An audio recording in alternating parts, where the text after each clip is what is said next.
नमस्कार, जय हिंद। स्वागत है आप सभी का माझी सा एजुकेशन पर। तो थर्मोडायनेमिक्स यूनिट वो अपन ने पढ़ ली है। तो अब बात करेंगे इस उष्मागतिकी यूनिट के पीवाईक्यू यानी कि पिछले ईयर में जो प्रीवियस ईयर क्वेश्चन है उनकी बात करेंगे कि 2016, 18 और 2022 में कितने सवाल आए और क्या क्या कॉन्सेप्ट थे, उनमें क्या लॉजिक था और अपने जो पढ़ा उस हिसाब से सारी चीजें सॉल्व हो रही है कि नहीं हो रही। और एक हिसाब से अपने को आइडिया भी मिल जाएगा कि 2025 में इस बार किस टाइप के क्वेश्चन आ सकते हैं। ठीक है, चलिए पहले लेते हैं 2016 का सवाल। 2016 का सवाल नंबर फर्स्ट देखें तो इसलिए कह रहा है एक आदर्श गैस के लिए नियत दाब पर विशिष्ट उष्मा Cp और नियत आयतन पर विशिष्ट उष्मा Cv इस प्रकार संबंधित है। तो देखो ये सिंपल सी बात है, ये आप हमेशा याद रखना। अगर उष्मागतिकी पढ़ते हो और ये नहीं पता तो फिर कुछ नहीं, मतलब बहुत बेसिक चीज है। इसको मेयर संबंध बोलते हैं। एक होता है मेयर संबंध। मेयर संबंध वो क्या होता है? वो बोलता है Cp minus Cv is equal to R. Cp minus Cv is equal to R होता है। ठीक है, हाँ। और आपको पता है Cp क्या होता है? Cp एक्चुअली होता है F/2 + 1 R, और जो Cv होता है वो क्या होता है आपके F/2 और R। तो जो Cp माइनस Cv करोगे तो वो क्या आएगा? R आएगा। अब देखो ऑप्शन क्या है, ये दूसरा वाला ऑप्शन सही बैठ रहा है कि Cp is equal to Cv plus R।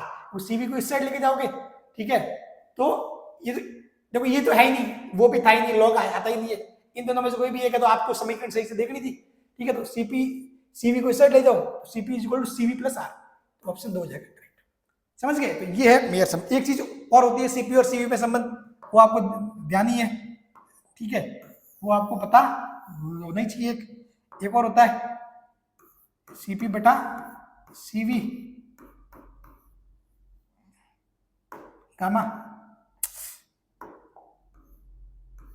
ये। ठीक है, चलो ये सवाल तो सिंपल था। नेक्स्ट, 30 डिग्री सेंटीग्रेड ताप के एक होज यानी कि सिंक और 90 डिग्री सेंटीग्रेड ताप के एक स्रोत के मध्य कार्यशील एक प्रतिवर्ती उष्मा इंजन की दक्षता है। उष्मा इंजन मतलब कार्नो इंजन, वही बात है। अगर उष्मा इंजन बोलो या कार्नो इंजन बोलो, बात, क्योंकि उष्मा इंजन के सिद्धांत पर ही जो अपना जो कार्नो इंजन है वो काम करता है। तो कार्नो और उष्मा मतलब दोनों सेम ही है। तो उष्मा इंजन और कार्नो इंजन दोनों की बात एक ही है। ठीक है, हाँ, उष्मा इंजन बोलो या फिर इसको क्या बोल सकते हैं? Karnaugh engine. कार्नो इंजन, तो यानी कि ये किसकी बात कर रहा है? कार्नो इंजन की बात कर रहा है। ठीक है, अब ये बोल रहा है कि 30 डिग्री सेंटीग्रेड ताप, यानी 30 डिग्री सेंटीग्रेड ताप मतलब आपको पता है जो कार्नो इंजन क्या क्या कहता है? तो यही कहता है कि भी कोई भी कार्यकारी पदार्थ है, एक होता है स्रोत T1, एक होता है स्रोत सिंक T2, ये होता है स्रोत, ये होता है सिंक। ठीक है, तो यहां से ये होता है गर्म, ये होता है ठंडा।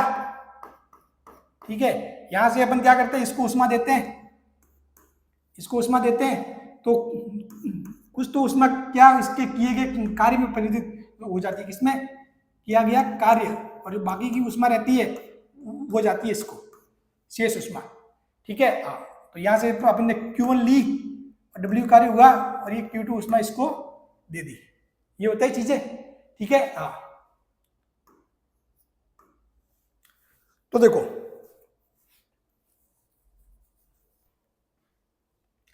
तो अब आपको पता है जो इसकी उष्मा इंजन, वैसे तो मैं अभी डायरेक्ट आपको बता सकता हूँ 1 - T2 गिवन फार्मूला होता है, लेकिन मैं आपको समझा के बता रहा हूँ क्या चीज है। ठीक है, फिर अपने को पता है कि दक्षता होती है। दक्षता क्या होती है? दक्षता क्या होती है? किया गया कार्य बटा ली गई उष्मा, या फिर जो स्रोत को अपन दी उष्मा वो। ठीक है, Q1, ठीक है, दी गई उष्मा कि भाई अपन ने उष्मा कितनी ली और कार्य कितना किया है। ठीक है, तो कार्य किया होता है W, ये Q1, और W क्या होता है भाई, Q1 अपन ने इसको दी है और Q2 शेष रही वो यहाँ गई, तो कार्य कितना हुआ भाई, Q1 में से Q2 को निकाल दोगे तो वो आ जाएगा W के बराबर, ठीक है, क्योंकि ये जो Q1 है कुल किसके बराबर होगा, Q2 प्लस W, ठीक है, वही होगा भाई, Q1 बराबर क्या होगा एक्चुअली में, Q2 प्लस W। तो यदि आपको W निकालना है तो आप क्या निकालो, Q1 minus Q2, Q1 minus Q2 बटा Q1, यानी कि यहाँ से 1 माइनस Q2 बाय Q1। और अब आपको पता है कि ऊष्मा सीधे सीधे किसके समानुपाती होती है, वो होती है आपके सीधे तापमान के, ठीक है, टेम्परेचर के, तो यानी कि जो दक्षता होती है वो N इक्वल क्या होता है 1 माइनस T2/T1। ये फॉर्मूला है, ये याद रखना, ये फॉर्मूला ये याद रखना। ये T2 क्या है, जो सिंक होता है, सिंक कैसा होता है ठंडा, उसको ऐसे भी लिख सकते हो 1 minus T cold upon T1, ये स्रोत कैसा होता है गर्म, T हॉट। समझ गए, कुछ भी गलती नहीं होनी चाहिए, क्योंकि एक सवाल 2025 में भी आएगा, गारंटी है इसका, ठीक है, और इस टाइप का न्यूमेरिकल हर साल आता है, तो इसलिए गलती, तभी मैं आपको सारे चीजें बता रहा हूं, ठीक है। फिर आपको पूछा गया है कि भाई 30 डिग्री सेंटीग्रेड ताप के एक गॉस और 90 डिग्री सेंटीग्रेड ताप संयुक्त मध्यकाशीय प्रतिवर्ती ऊष्मा, यानी कि आपको दिया क्या गया है 30 डिग्री, मतलब ये आपको दे दिया T1, आपको दे क्या दिया, सॉरी जो है T1 कितना, जो जो जो गर्म है हॉट है वो कितना T1 90, और जो T2 कितना है जिसका ताप कम है 30 डिग्री सेंटीग्रेड, ठीक है। ये अब ये डिग्री सेल्सियस में है, ध्यान रखना, गलती से आप डिग्री सेल्सियस में पुट नहीं करना है, हमेशा कभी भी फिजिक्स में सॉल्व करो तो ध्यान रखना वैल्यू हमेशा केल्विन में बदल के डालना है, तापमान की, तापमान, और जहां पर थीटा हो कोण हो उसको रेडियन में लिखना है, ये दो बातें ध्यान रखना हमेशा, नहीं तो सवाल गलत हो जाएगा। और भाई साहब देखो तो सही, इनको 100 तोपों की सलामी है, ऑप्शन भी तैयार रखा है आपने, यदि गलती से ये रख लिया T2 कितना 30 बटा 90, यानी कि 1/3, तो 1/1 माइनस 1/3 2/3 ऑप्शन 2, लेकिन ये ऐसा नहीं है, गलत, तो ये गलती नहीं करनी है बेटा, ठीक है, समझ गए। हाँ, पहले इनको क्या करना है, आपको 273 जोड़ के केल्विन में बदलना है, 273 जोड़ के क्या करना है, केल्विन में बदलना है। T1 बराबर हो जाएगा 90 plus 273, 90 plus 273 263, sorry 363 kelvin, 363 kelvin. उसी प्रकार जो T2 है, T2 को आपको बदलना है 30 प्लस 273, यानी कि 303 केल्विन, 303 केल्विन। ये चीज ध्यान रखना, ये चीज सबसे इंपॉर्टेंट है, ये चीज सबसे इंपॉर्टेंट है, ठीक है।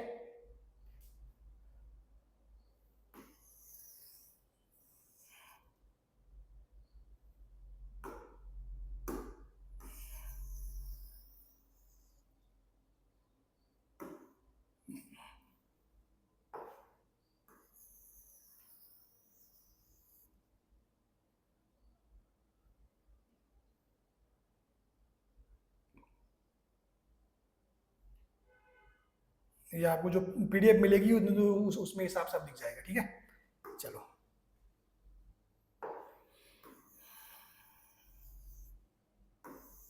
अब देखो ये हो गया, तो अब देखो फॉर्मूला क्या है, फॉर्मूला सीधा सीधा लगाओ, N1 minus T2/T1, N1 minus T2 कितना है 303 बटा T1 कितना 363, 363।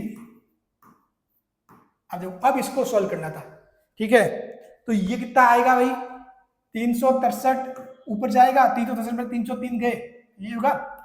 जब आप इसका एलसीएम वगैरह लोगे तो ये 363 ऊपर आ जाएगा, 363 में 303 60 बटा 363, 60 बटा 363, ठीक है। अब देखो 3 से काटो, 3 से कितनी बार कटेगा, ये 20 बार, और 3 से ये 121 बार, यानी कि 20 बटा 121, ऑप्शन तीसरा। समझ गए।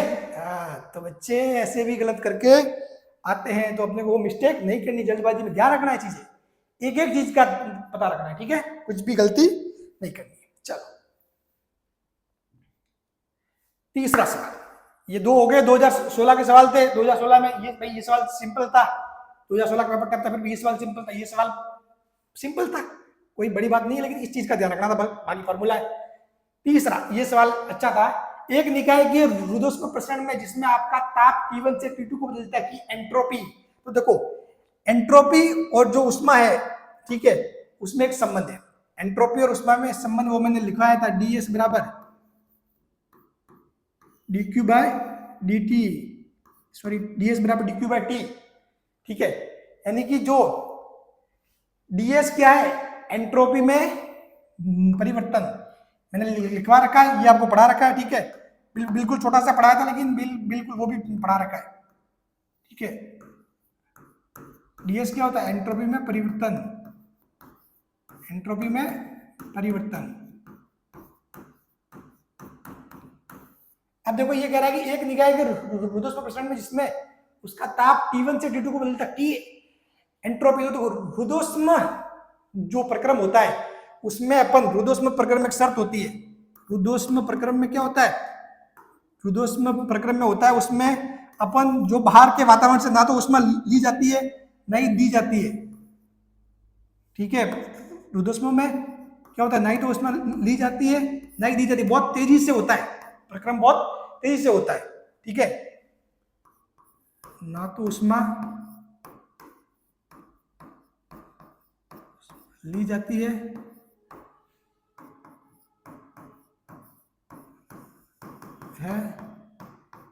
नहीं दी जाती है, ये प्रक्रम बहुत तेजी से होता है। अतः रुद्धोष्म प्रक्रम में dq बराबर क्या हो जाएगा, 0। उष्मा का आदान प्रदान नहीं होता, जैसे कि साइकिल का टायर फट गया, साइकिल का वो ट्यूब फट गया, एकदम से हवा बाहर निकल गई, तो क्या हो गया, वो एक टाइप से रुद्धोष्म वाला है, उसमें मौका ही नहीं मिला कि अपन उष्मा का आदान प्रदान हो, ठीक है, समझ गए। तो ds एंट्रोपी में परिवर्तन, रुद्धोष्म में ना तो उष्मा ली जाती है नहीं दी जाती है, तो dq इक्वल 0। अब यहाँ पर dq इक्वल 0 है, तो जो ds बराबर क्या हो जाएगा, 0। मतलब ds 0 मतलब एंट्रोपी में परिवर्तन 0, एंट्रोपी में परिवर्तन 0, एंट्रोपी में परिवर्तन 0। ये सिंपल सी सवाल बहुत अच्छा था ये। शून्य परिवर्तन मतलब नियत रहेगा, नहीं बदलेगा, तो ये ध्यान रखना हमेशा। रुद्धोष्म जो प्रक्रम है, रुद्धोष्म जो प्रसार हो या संपीड़न हो, उसमें आपके एंट्रोपी परिवर्तन नहीं होता है। एंट्रोपी परिवर्तन नहीं होने का कारण क्या है, क्योंकि उष्मा ना तो ली जाती है नहीं दी जाती है। एंट्रोपी परिवर्तन होगा कब, एंट्रोपी परिवर्तन तभी होगा जब या तो उष्मा ली जाएगी या दी जाएगी, उष्मा में कुछ चेंजेस आएंगे, या तो उष्मा लेंगे या उष्मा देंगे, dq का कुछ ना कुछ मान आएगा, तब ds का मान ds में बदलाव आएगा। s मतलब एंट्रोपी, ds मतलब एंट्रोपी में बदलाव, ठीक है। चलो बात क्लियर, ठीक है। तो ध्यान रखना, फिर से लिखा देता हूं लाइन, रुद्धोष्म संपीड़न हो या फिर प्रसार हो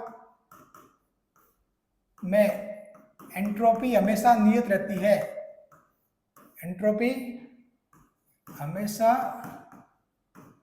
नियत रहती है, एंट्रोपी हमेशा क्या रहती है, नियत रहती है, ध्यान रखना इस बात का, ठीक है। चलो 2018 की बात करते हैं, अपन ने 2016 को निपटा दिया, बेचारा 2016 अच्छा था, मतलब ये सवाल भी बढ़िया है, ये भी अच्छा है, ये भी मस्त, बहुत मस्त लॉजिकल सवाल पूछे कॉन्सेप्चुअल। ये देखो प्रयोगशाला सहायक 2018, किसी गैस के दो नमूने,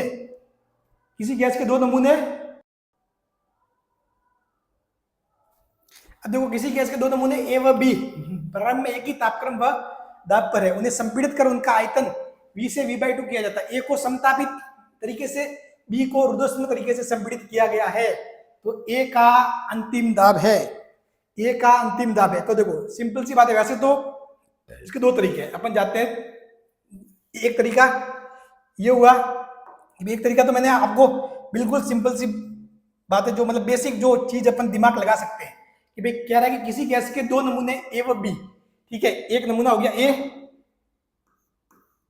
एक नमूना हो गया बी, एक नमूना हो गया ए, एक नमूना हो गया बी।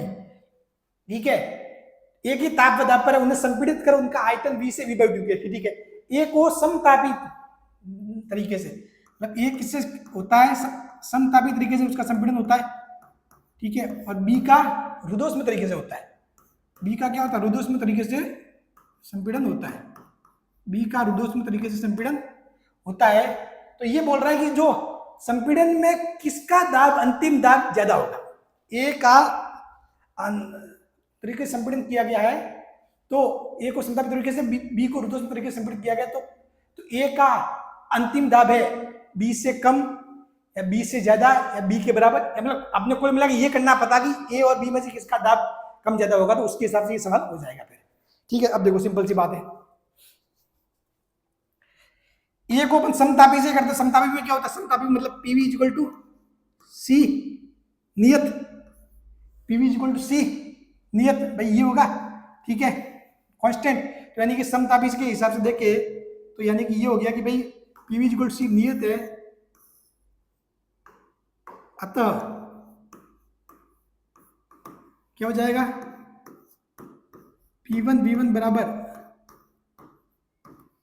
P2 V2, भाई P1 V1 बराबर P2 V2। ठीक है, तो जैसे कि अगर बात करनी है P1 V1 और P2 अपने को निकालना, ये कह रहा है V2 क्या हो रहा है, V/2 हो रहा है, V2 क्या हो रहा है, V/2 हो रहा है। तो जैसे V1 को क्या लिखेंगे हम, V लिख देंगे, V1 को V लिख देंगे और V2 को V/2 लिख देंगे, V2 को V/2 लिख देंगे। ठीक है, तो यहां से देखो, यहां से देखोगे तो P2 कितना आ रहा है, P2 आ रहा है 2P1, P2 इक्वल टू क्या आ रहा है 2P1, P2 equal to 2P1। ये तो हुआ समतापी में। अब रुद्धोष्म की बात करें, रुद्धोष्म क्या होता है, PV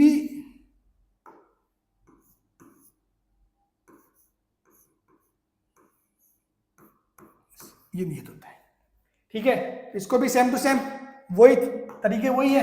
ठीक है भाई, ये गामा या ऊपर आ गया उसका मतलब आपको क्या घबराना बिल्कुल नहीं है, घबराना बिल्कुल नहीं है, इसको भी वही तरीके से कर सकते हैं। वो कैसे करोगे, P1 V1 बराबर P2 V2 वाई, बस सिंपल सी बात है। ठीक है, P1 लिख दिया, यहाँ पर P1 V1 कितना V, तो V की Y और P2 और ये कितना V/2, इस पूरे के ऊपर Y, पूरे के ऊपर Y। ठीक है, तो अब देखो इसको मैं अगर इस साइड लेके जाऊंगा पूरे को, तो देखो अगर खोल के लिखूंगा ना, तो देखो V की पावर Y से V की पावर Y हो जाएगा कैंसिल, और ये नीचे रहेगा P2 बटा क्या रहेगा 2 की पावर Y। तो यानी कि यहाँ से क्या हो जाएगा, यहाँ से आप देखोगे ना, तो यहाँ से आपको ये आ जाएगा P2 इक्वल टू क्या हो जाएगा 2 की power Y gamma P1, gamma P1। ठीक है, ये हो गया, समझ गए भाई, ये V की पावर Y हुआ बटा 2 की पावर Y ऐसे लिखा, और इस V की पावर Y से V की पावर Y कैंसिल, ये 2Y यहाँ चला गया गुणा में। ठीक है, चलो तो ये हो गया। अब देखो इन दोनों में से कौन ज्यादा होगा, कौन ज्यादा होगा। ठीक है, ये है किसके लिए, ए के लिए, ये किसके लिए, ए के लिए, ये किसके लिए, बी के लिए। इन दोनों की स्थिति डिपेंड करती है गामा पर। तो आपको पता है गामा का मान हमेशा 1 से बड़ा होता है, गामा का मान हमेशा 1 से बड़ा होता है। तो इसका मतलब ये हुआ कि गामा का मान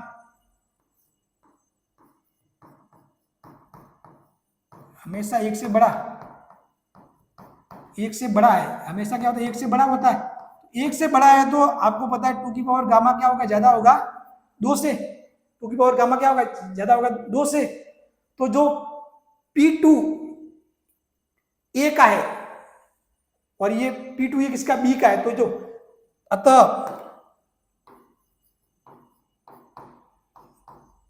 P2 जो किसका बी का है वो ज्यादा होगा P2 जो A के उससे, समझ गए। तो यहां से सिंपल सी बात है कि A को समतापित तरीके से वो B को संपीड़ित किया जाता है, तो A का अंतिम दाब है B से कम। A का अंतिम दाब क्या है? B से कम, समझ गए। तो ये हो गया एक सिंपल तरीका। मतलब सिंपल क्या, मतलब जो बेसिक कॉन्सेप्ट है। अब आप राजू सर के स्टूडेंट हो, फिजिक्स मेरे से पढ़ी है, तो थोड़ा सा चीजों को इतना लेंथी प्रोसेस नहीं करना। मैंने आपको सब कुछ बता रखा है, मैंने आपको पढ़ाया हुआ ढाल, रुद्धोष्म प्रक्रम, समतापी प्रक्रम जो होता है वो ढाल होता है। उस ढाल में मैंने आपको चीज बताई थी, उस ढाल में मैंने आपको चीज बताई थी, और उस ढाल में मैंने आपको चीज ये बताई थी कि भाई ढाल होता है, ठीक है, ढाल क्या होता है? रुद्धोष्म का ढाल ज्यादा होता है। रुद्धोष्म का ढाल क्या होता है? रुद्धोष्म का ढाल ज्यादा होता है, ढाल ज्यादा होता है। मैंने बता रखा है क्लास में, ढाल ज्यादा होता है।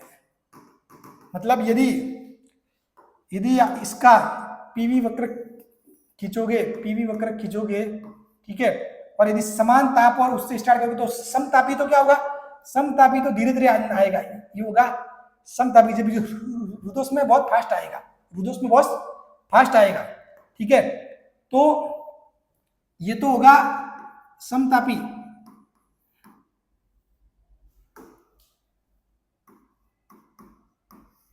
ठीक है, और ये होगा रुद्धोष्म प्रक्रम बहुत तेजी से होने वाला प्रक्रम है, समतापी धीरे धीरे होने वाला प्रक्रम है, ठीक है, ये रुद्धोष्म। तो अब यदि यहाँ पे ये समान दाब पे थे भले, लेकिन यहाँ पे जो इनका विस्तार हुआ, विस्तार में जो अंतिम दाब है वो इसका जो रुद्धोष्म है उसका ज्यादा घटेगा। मतलब जब दाब घट रहा है तो ज्यादा घटेगा, और बढ़ रहा है तो ज्यादा बढ़ेगा, ठीक है। हाँ, ये जब एक्सपेंशन हो रहा है, और अपने जो केस किसका, संपीड़न का केस है, अपने किसका केस है? संपीड़न का। तो संपीड़न का केस में क्या होगा? अपना केस है संपीड़न का,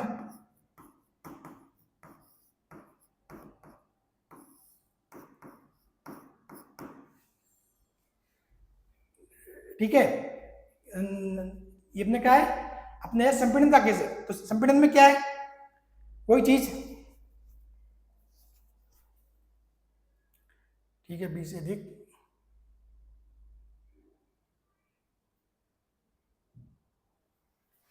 ठीक है।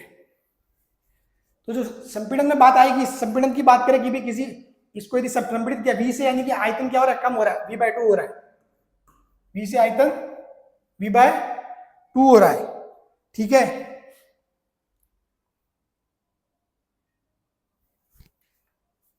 तो जो संपीड़न जब होगा तो संपीड़न में क्या होगा? जैसे ये पॉइंट ले लिया, फिक्स पॉइंट, अपन यहां से स्टार्ट करेंगे भाई, और यहाँ चलो ये मान लो ये V था, और यहाँ पे लेके आना है कहीं पर, ये V/2 वाले पॉइंट तक लेके आना है, ठीक है।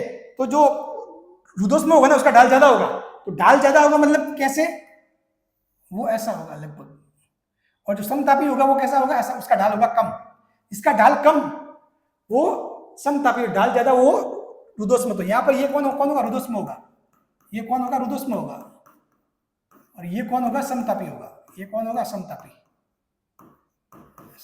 ये यहाँ पे क्या हो रहा है? ये एक्सपेंशन हो रहा है, ठीक है। यहाँ पर क्या हो रहा है? संपीड़न हो रहा है। यहाँ पे क्या हो रहा है? संपीड़न हो रहा है, ठीक है। हाँ, तो देखो किसका दाब ज्यादा है? दाब किसका ज्यादा है? इसकी समतापी का। तो ये रहा, ये जैसे कि पी ए, ये अगर देखे संपीड़न की बात देखे तो ये किसका ग्राफ हुआ? समतापी का, ए का। और ये किसका ग्राफ हुआ? बी का। बी का दाब क्या होगा? ज्यादा होगा। बी का दाब क्या होगा? ज्यादा होगा, ठीक है। तो मतलब जो ए का दाब है वो क्या होगा? बी से कम होगा। तो सिंपल सी बात, इस सवाल को ऐसे भी कर सकते थे, समझ गए। तो हमेशा ध्यान रखना, रुद्धोष्म का ढाल ज्यादा होता है क्योंकि ये तेजी से होने वाली प्रक्रिया है, ठीक है। क्योंकि जो समतापी का ढाल अपन ने बात की थी, अपन ने देखा था P/V, और इसका देखा था YP/V, ठीक है। Y गुना होता है ढाल, समझ गए। हाँ, तो अगर इसका आयतन बढ़ेगा, ठीक है, तब इसका रुद्धोष्म है उसका दाब ज्यादा घटेगा, ठीक है। अगर इसका एक्सपेंशन हो रहा है तो इसका दाब ज्यादा घटेगा, और संपीड़न हो रहा है तो इसका दाब ज्यादा बढ़ेगा, क्योंकि इसका ढाल ज्यादा है। ध्यान रखना ये चीज। अब की बार सवाल घुमा के भी पूछ सकते हैं, अब की बार इसी चीज को इस फॉर्म में पूछ सकते हैं कि बताइए यहां से स्टार्ट किया तो बताइए किसका दाब कम होगा, तो रुद्धोष्म का दाब कम होगा, समझ गए, और यहां पर दाब ज्यादा होगा क्योंकि यहां संपीड़न हो रहा है। बात क्लियर। रुद्धोष्म का ढाल ज्यादा होता है, तेजी से होने वाली प्रक्रिया है। अगर संपीड़न हो रहा है तो उसका संपीड़न में क्या बढ़ता है, दाब बढ़ता है तो उसका ज्यादा बढ़ेगा, ठीक है। और यदि एक्सपेंशन होता है तो उसमें दाब क्या होता है, घटता है, तो इसका दाब ज्यादा घटेगा। सिंपल सी बात है, ठीक है। हाँ, बात क्लियर। ढाल मतलब क्या होता है, स्लोप। किसका स्लोप, जैसे कि भाई किसी चीज को अपने को यहाँ पे लेके आना, सिंपल सी बात है, यहाँ पे लेके आना है, ठीक है। तो एक तो मान लो कोई मैं यहां से स्टार्ट करूं तो इसका स्लोप तो हुआ कम, एक कोई यहां से आ रहा है तो इसका स्लोप ज्यादा हुआ ना, जितना ऊपर जाएगा उतना स्लोप ज्यादा। ये जो जिसका स्लोप ज्यादा है वो क्या होता है, रुद्धोष्म, ठीक है। मैथ्स वालों को तो पता है ढाल वगैरह, बायो वालों को थोड़ा नहीं पता होता। तो ये ढाल मतलब जितना ऊपर करोगे उसका ढाल ज्यादा, सिंपल सी बात है। ये क्या हो जाएगा अगर यहाँ देखोगे तो, ठीक है। ये डिपेंड करता है कि भाई समतापी हो रहा है क्या, कैसे ऐसे, ठीक है। और ढाल से देखोगे तो ढाल तो वही है, ढाल वाला कॉन्सेप्ट भी ये बैठ रहा, तो ये क्या है, समतापी, इसका ढाल ज्यादा है, नहीं ये रुद्धोष्म। समझ गए लॉजिक। तो हालांकि ये सवाल तो 1 मिनट का था, सॉल्व करने के लिए मैंने आपको समझाया चीजें, ताकि अगली बार कुछ भी सवाल घुमा फिरा के पूछ रहे तो आपके कुछ भी मिस्टेक नहीं होनी चाहिए, ठीक है ना। हाँ, तो रुद्धोष्म का ढाल ज्यादा होता है समतापी से, समतापी से, ठीक है, समतापी से, ठीक है। तो इसका मतलब क्या क्या होगा, मैं में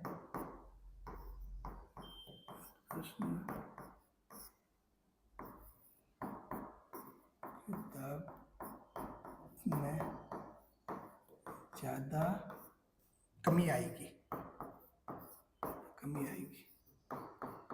और संपीड़न में ज्यादा वृद्धि होगी,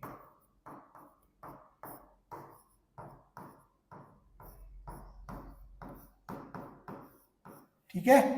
चलिए नेक्स्ट 2018 का सवाल है, ये भी मस्त सवाल है।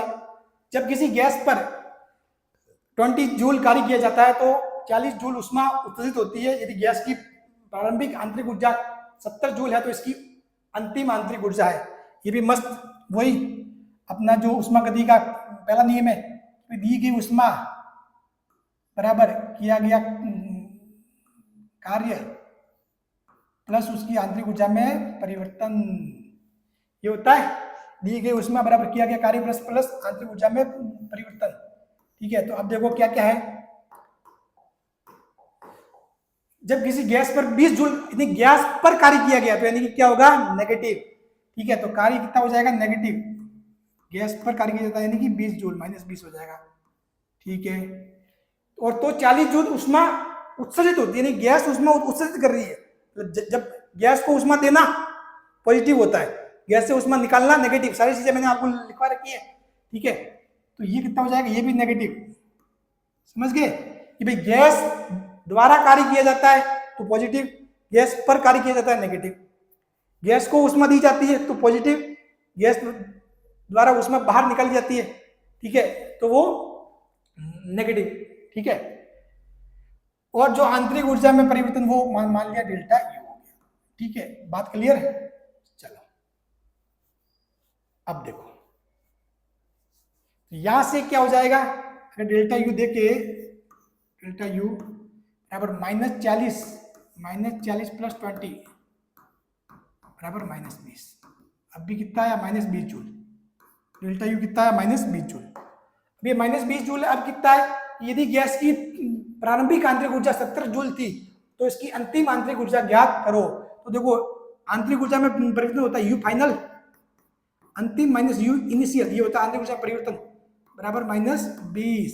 ये कह रहा ये अंतिम आपको ज्ञात करना है और स्टार्टिंग कितनी है 70 थी, बराबर -20। तो यहाँ से क्या हो जाएगा, यू फाइनल का देखोगे आप, यू फाइनल का देखोगे तो -20 और ये -70 इस साइड जाएगा तो प्लस का 70, ये हो जाएगा 50 जूल। 50 जूल, सिंपल सी बात है। ठीक है, लॉजिक आपको बता रखी है सारी चीजें। ठीक है, चलो। एक आदर्श ऊष्मा इंजन में कार्नोट प्रक्रम 227 सेल्सियस और 127 सेल्सियस के बीच निष्पादित होता है। उच्च ताप पर यह 10⁴ जूल ऊष्मा अवशोषित करता है। ऊष्मा की मात्रा जो कार्य में परिवर्तित होगी, ऊष्मा की मात्रा जो कार्य में परिवर्तित होगी, यानी कि मतलब क्या है, आपको ये पता करना है कि ऊष्मा की कितनी मात्रा कार्य में परिवर्तित, यानी कि आपको क्या करना है, कुल मिला के कार्य निकालना है। ये समझ लो, कुल मिलाकर क्या क्या करना है, कार्य निकालना है। ठीक है, चलो। तो जो दक्षता है, अपने को पता दक्षता क्या होती है, दक्षता N होती है किया गया कार्य बटा अवशोषित ऊष्मा, कितनी ऊष्मा ली गई है, जो इंजन ने कितनी ऊष्मा ली गई है। ठीक है, वही Q1 बराबर 1 - T2/T1 ये होता है। अब आपको क्या दिया हुआ है, T2 दिया हुआ है, T1 दिया हुआ है, Q1 दिया हुआ है, W निकालना है, सिंपल सी बात है। ठीक है, निकाल दो W। Q1 कितना दिया हुआ है 10,000 बराबर 1 - T2, T2 कितना है 227, तो 227 को आप क्या लिखोगे, अगर इसको केल्विन में चेंज करोगे तो 173 जोड़ना है, इसमें 173 जोड़ना है, 400 केल्विन। ठीक है, और इसमें यदि 273 जोड़ना है, ठीक है, सॉरी इसका 400 का, इसको तो 500 हो जाएगा ना।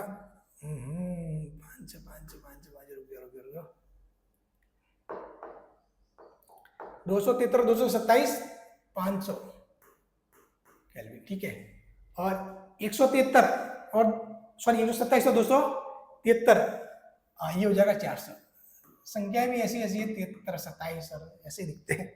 चलो, एग्जाम में ध्यान रखने का भाई साहब, एग्जाम में गलती हो जाती है। मुझे तो यहाँ पे आपको सॉल्व ही करवाना है, आपको एग्जाम में बैठ के बहुत बहुत भारी काम होता है एग्जाम में बैठ के, इतना सिंपल काम भी नहीं होता। आप सोच रहे हो जो सवाल यहाँ सिंपल लगता है ना, एग्जाम हॉल में वो सिंपल नहीं होते, क्योंकि बहुत लफड़े होते हैं, बहुत सारी चीजें होती है, मतलब कुछ गोले बढ़ना या फिर आसपास का जो वातावरण वगैरह कहाँ हो, क्या चीजें, मतलब बहुत कुछ, मतलब एग्जाम हॉल के आसपास की चीजों पे भी डिपेंड करता है। ठीक है ना, तो आपका ध्यान एकाग्र होना बहुत जरूरी है, ध्यान नहीं चूक, थोड़ा सा मिस्टेक होगी, चूक गए और मतलब गए। ठीक है, ये भी एक एग्जाम्पल, मेरी जान पहचान में एक बंदा है, वो बेचारा आधे नंबर से चूक गया, और आधे नंबर में भी उसने क्या की गलती, एक सवाल किया हुआ सवाल था, तो चूंकि आजकल वो 5वां गोला बढ़ने का नियम है, तो उसके चक्कर में उसने क्या कर दिया, वो मतलब किया हुआ सवाल जिसमें सही उत्तर ठीक किया, उसमें भी उसने 5वां गोला बढ़ दिया, वो गया सवाल उसके। ठीक है, वो उल्टा उसको माइनस और मिलेगा। ठीक है, तो मतलब एक जो मार्क्स आने थे वो, और उसमें से नेगेटिव और 0.33%, तो देख लो वो गया बेचारा। ऐसे ही होता है, छोटी सी मिस्टेक, मतलब आपने सवाल कर दिया था लेकिन गोला बढ़ना, क्योंकि इस सबसे बड़ी बात होती है।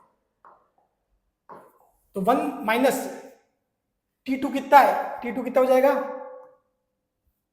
400 बटा 500। ठीक है, तो ये कितना हो जाएगा 500 - 400 यानी कि 100 बटा 500 यानी कि 1/5, 100 बटा 500 यानी कि 1/5। तो यहां से ये हो जाएगा,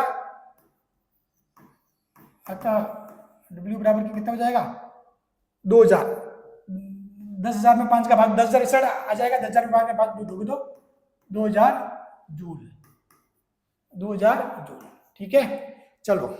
दो समान ताप के बीच कार्य करने वाले सभी उपकरण में ऊष्मा इंजन की दक्षता है बराबर होती है। मैंने आपको बता ही रखा है, चिल्ला के बताया हुआ जब पढ़ाया तब, दो समान तापों के बीच लिखवा रखा है। तो समान तापों के बीच कार्य करने वाले सभी उत्क्रमणीय ऊष्मा इंजन की दक्षता क्या होती है, समान होती है, क्योंकि जो ऊष्मा इंजन की जो दक्षता होती है वो ताप पे निर्भर करती है। ठीक है, प्रयुक्त ईंधन पर निर्भर नहीं करती, दाब पर निर्भर नहीं करती, आयतन पर निर्भर नहीं करती। ठीक है, चलिए अब बात करते हैं 2022 28 जून की। 28 जून में ये वाला सवाल देख लो, ये तो वही सवाल है जो मैंने करवाया था। इसकी संख्या तक चेंज नहीं हुई। ये सवाल वो सवाल था जो मैंने आपको 2022 की क्लासों में मतलब वो करवाया था, और इसमें संख्या तक चेंज नहीं हुई। चलो निकाल लेते हैं क्या है इसका ऑप्शन। कार्नो इंजन में उष्मा स्रोत का तापमान 327 डिग्री सेल्सियस है, तो यानी कि T1 327 सेल्सियस, तो ये केल्विन में कितना हो जाएगा, 273 जोड़ दो तो कितना हो जाएगा 600 केल्विन, 600 केल्विन, ठीक है। और ये T2 कितना हो जाएगा 27 डिग्री सेल्सियस है, तो इसमें 273 जोड़ दो 300 केल्विन।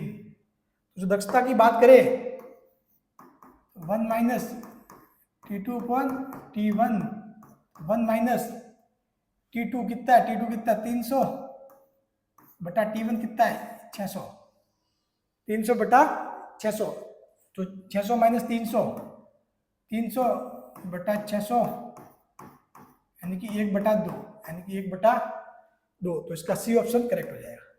सी ऑप्शन करेक्ट हो जाएगा। बस ध्यान रखना छोटी सी बात, एक तो फॉर्मूला ये रखना पता है, इसमें T2 क्या है, कोल्ड, TC कोल्ड वाले का मतलब जो सिंक होता है, ये स्रोत का तापमान ज्यादा होता है, सिंक का कम होता है। T1 का तापमान होगा हाई, मतलब नीचे सिंक की आएगी ज्यादा, ये आएगी, ठीक है। हाँ, और हमेशा वैसे भी समझो, अगर आपने उल्टा लिख दिया ना फिर मामला आपके गड़बड़ हो ही जाएगा, ठीक है, क्योंकि यहाँ पे नेगेटिव आपके घट नहीं पाएगा, क्योंकि 600 बटा 30 कर दिया तो एक में से 2 निकल माइनस में आएगा, वैसे भी समझ जाओगे आप, ठीक है। लेकिन फिर भी ध्यान रखना, तो ये 1/2। रुद्धोष्म प्रसार के लिए PT संबंध दिया गया, P और T में संबंध। अब आपको पता है P और V में का संबंध आपको पता है, PV gamma equal to C, आपने ये क्या हुआ है रटा हुआ है। PT संबंध निकालना P और T में, तो यानी कि अब क्या करना है, V की जगह T लाना है, V की जगह T लाना। तो आपको पता है PV इक्वल टू क्या होता है, PV equal to nRT, PV equal to nRT से यदि देखे तो आपको क्या करना है, V की जगह, तो जो N तो नियत है, जो R है वो भी नियत है, वो कोई दिक्कत नहीं है, इस V की जगह लिख देंगे अपन T, V क्या हो जाएगा समानुपातिक किसके हो जाएगा, T अपॉन P के, T अपॉन P के, किसके T अपॉन P के, ठीक है। तो बस V की जगह T अपॉन P रख दो, V की जगह क्या रख दो T अपॉन P, तो ये देखो P की पावर Y, तो एक्चुअली ये P T की पावर Y, P की पावर Y, तो अब ये पहुंच जाएगा ऊपर, ये एक्चुअली क्या हो जाएगा P की पावर 1 माइनस Y और T की पावर Y,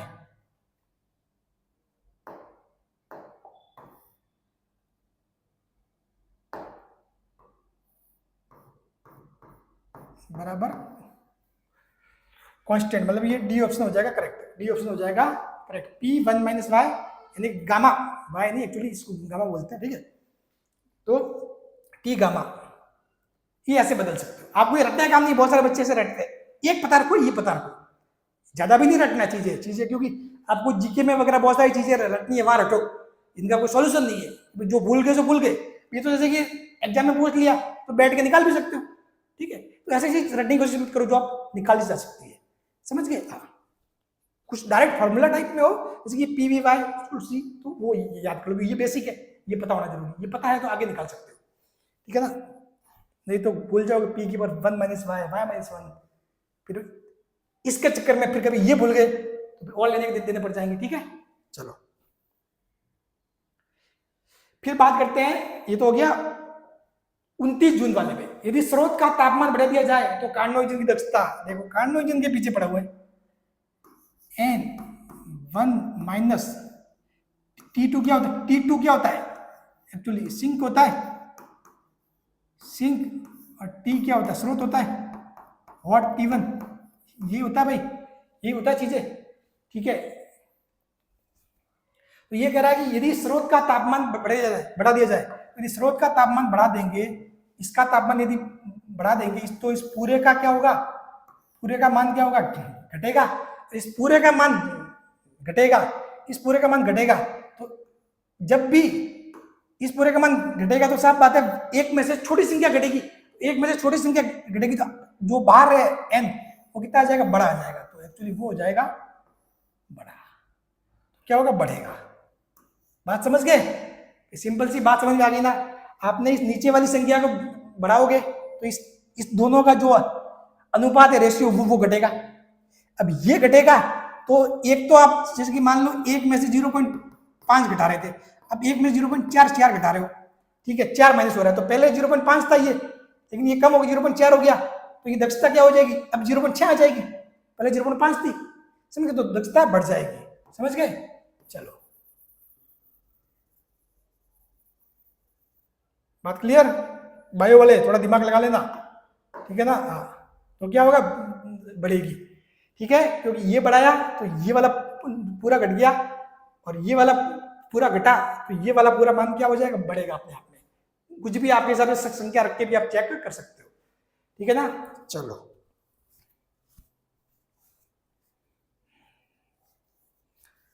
ये हो गया 29 जून वाला। ये कार्नो इंजन की दक्षता निर्भर करती है कार्यकारी पदार्थ पर, नहीं करती, इंजन के डिजाइन पर नहीं करती, इंजन के स्ट्रोक की लंबाई पर नहीं करती, स्रोत व सिंक के ताप पर, स्रोत व सिंक के ताप पर। ये क्या करती है, स्रोत व सिंक के ताप पर निर्भर करती है, बस स्रोत और सिंक का जो ताप है उस पर निर्भर करती है, ठीक है। मैंने सारी लाइनें आपको लिखा रखी है। कार्नो इंजन की दक्षता कार्यकारी पदार्थ पर निर्भर नहीं करती, इंजन के डिजाइन पर निर्भर नहीं करती, इंजन के स्ट्रोक की लंबाई पर निर्भर नहीं करती, ठीक है। चलो, स्रोत व सिंक के ताप पर निर्भर करती है।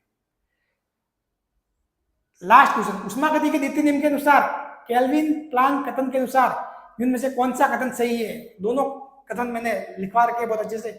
ये कह रहा है ठंडे उष्मा भंडार से उष्मा गर्म उष्मा भंडार में बिना बारी कार्य के स्थानांतरित नहीं हो सकती। बिना बारी कार्य के आपको यदि ठंडे से उष्मा निकाल के गर्म को देनी है तो आपको बारी कार्य करना ही पड़ेगा। पहला सेंटेंस गलत है। उत्क्रमणीय इंजन की दक्षता 1 के बराबर होती है, नहीं, 1 के बराबर तो किसकी होती है दक्षता? जो आइडियल होता है, आदर्श इंजन, उसकी होती है। गर्म उष्मा भंडार से उष्मा पूर्णतः कार्य में परिवर्तित हो सकती है, पूर्णतः कार्य में परिवर्तित नहीं हो सकती, क्योंकि कोई भी उष्मा इंजन आदर्श नहीं होता है, ठीक है। आदर्श इंजन में कुछ होता ही नहीं, तो पूरी तरीके से परिवर्तित नहीं कर सकते, कुछ ना कुछ तो मतलब हीट में वगैरह लॉस हो ही जाएगी। उष्मा इंजन की दक्षता 1 से कम होती है, यस, दक्षता हमेशा 1 से कम होती है, बस समझ गए। यहाँ पे होता है समाप्त। और 2025 में भी कुछ स्पेशल नहीं होने वाला है, इसी टाइप के सवाल आने वाले। जो कॉन्सेप्ट है इनको जो सवाल निकालने पे फोकस नहीं करना, ऐसा नहीं कि अरे हाँ इसका ठीक कर दिया, इनमें एक एक ऑप्शन जो दिया हुआ है इनको समझो ध्यान से। हाँ ये अच्छा, ये भी नहीं होता, अच्छा ये किस लिए नहीं है, ये किस लिए नहीं है, समझ गए। ऐसा नहीं कि ये है टिक मार दिया, इन तीनों को भी देखना कि ये तीन क्या बोल रहे हो, इनको टिक क्यों नहीं किया गया। बात क्लियर? सभी चीज को अच्छे से समझना है। Thank you so much.